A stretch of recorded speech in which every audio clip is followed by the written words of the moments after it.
یہ ماہ ذوالحج کے دن ہیں اور یہ اولاد کے لیے خصوصی قبولیت کے دن ہیں۔ یہ دعا آج پڑھیں اور اس دعا میں میری اولاد کی جگہ پر اپنے بچوں کا نام لے۔ بسم اللہ الرحمن الرحیم۔ اس دعا کے ساتھ کہ اے پروردگار میری اولاد کو اس حال میں مجھے عطا کیا جب میں بہت ناتواں تھا، اسی لیے میری اولاد کو اپنے پناہ میں رکھنا کیونکہ میں ان کو پناہ دینے میں طاقت نہیں رکھتا۔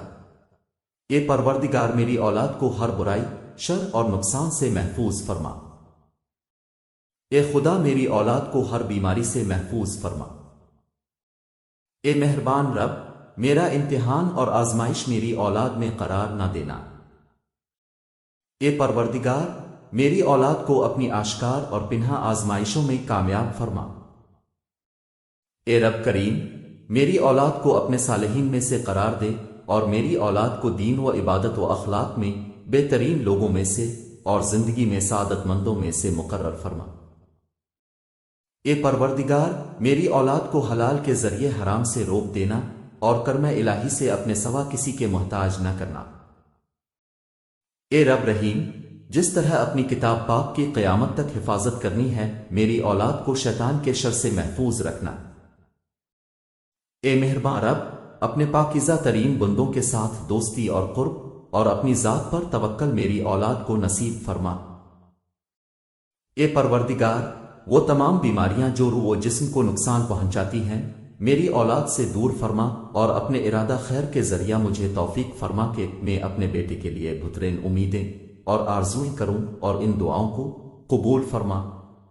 اے پروردگار مجھ تک میری اولاد کا احسان اور نیکی میری اپنی زندگی میں مجھے نصیب فرما اور ان کی دعاؤں کے ذریعے مجھے موت کے بعد خوشی اور سکون عطا فرما۔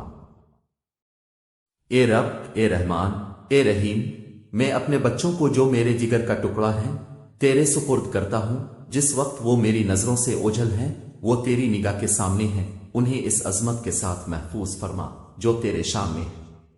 آج وہ دن ہے کہ جس میں والدین کی دعا اولاد کے حق میں قبول ہوتی ہے۔ اے پروردگار وہ جو میری زبان سے نہیں نکلا لیکن تیری حکمت و علم سے پوشیدہ نہیں ہے وہ عطا فرما۔ آمین یا رب العالمین۔ آپ اپنی اولاد کے لیے ان مبارک دنوں میں دعا کیجیے اور اس میسج کو ہر ماں باپ تک پہنچا دیں یہاں تک کہ وہ اپنی اولاد کے لیے دعا کریں اور آپ اجر کمائیں۔ آپ روزانہ اپنی اولاد کے لیے دعا کیجیے، دیر مت کیجیے کہ یہ برکت والے ایام گزر جائیں۔ بے شک ہم